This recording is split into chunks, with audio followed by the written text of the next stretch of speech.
A day in my life as tindera.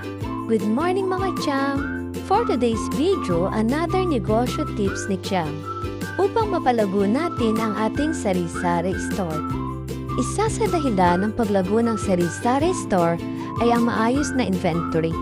Una, pag-iwas sa kakulangan ng stock. Ang maayos na inventory ay nakatutulong na maiwasan ang kakulangan ng stock na maaari magdulot ng pagkawala ng benta o kita. Ikalawa, ang pagpapabuti ng serbisyo sa customer.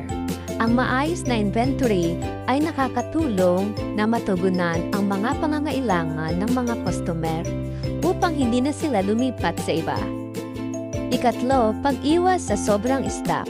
Kapag maayos ang inventory, madali natin malalaman kung ano lamang ang kulang sa ating stock at yun lamang ating bibilhin. Yun lang mga Chang!